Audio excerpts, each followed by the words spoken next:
Technology வளர்ந்ததுக்கப்புறம் நம்ம எந்த அளவுக்கு ஸ்மார்ட் ஆகிட்டோம்னா ஒரு 2.5 மணி நேரம் படத்தை 6 மணி நேரம் ரிவ்யூ பார்க்குறோம். இதுக்கு நீ படத்தையே பார்த்துட்டு போயிருக்கலாமே. இவன் அந்த படத்துக்கு ரிவ்யூ பார்க்கல, இவன் என்ன நினைக்கிறானோ அதை அந்த ரிவ்யூ பண்ணுறவன் பேசணும்னு நினைக்கிறான். அது எப்படி நடக்கும்? நம்ம இங்கே எதிர்பார்த்து போகிறோம் படமே நம்ம எதிர்பார்த்த மாதிரி வரப்போகிறது இல்லை. இங்கே படத்தில் அந்த வந்த ரிவ்யூ மட்டும் நீ அப்புறம் எதிர்பார்த்த மாதிரி வரும். இந்த ப்ரொடியூசருமே நல்ல கதையை தேர்ந்தெடுத்து பணம் போடுறது கிடையாது.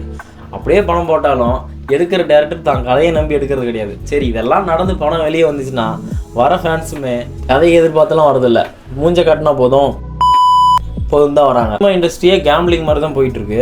இங்கே எந்த ஆக்டர் மேலே எந்த டேரக்டர் மேலே இன்வெஸ்ட் பண்ணால் எந்த குதிரை வேகமாக ஓடுது, அதனால எந்த அளவுக்கு ரிட்டர்ன்ஸ் வருதுன்னு தான் பார்ப்பாங்களே தவிர கதை நல்லா இருக்குது அப்படின்னு பார்க்குறது ரொம்ப கம்மி தான். இந்த சூழ்நிலையில் நல்லா ஓடுற குதிரை சில அணில் நம்பி ஓடிடுச்சு.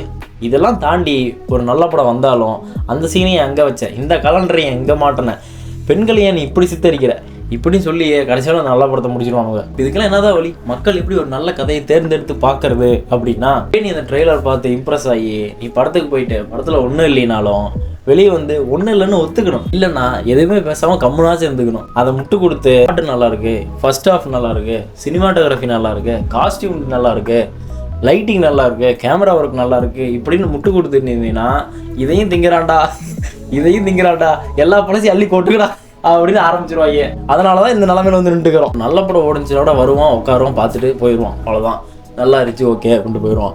ஆனால் இந்த உருப்படாத படத்துக்கு போயிட்டு அங்கே இருக்கிற சேரை உடைச்சு இனிமேல் அவன் வாழ்க்கையில் ஏன்டா வந்து தேட்டர் ஓனர் ஆனங்கிற நிலைமைக்கு அவனை யோசிக்க வச்சு அடுத்த படம் வாங்கலாமா வாங்கக்கூடாதுங்கிற வரலும் யோசிக்க வைக்கிற அளவுக்கு இந்த படம்லாம் பண்ணுது. இப்போ பொதுவாக என்ன சொல்லப்படுதுன்னா, இங்கே நிறைய ஃபேன்ஸ் இருக்கிறனால தான் பெரிய பெரிய மாஸ் ஹீரோவுக்கு படம் இந்த அளவுக்கு கலெக்ஷன் ஆகுது அப்படின்னு.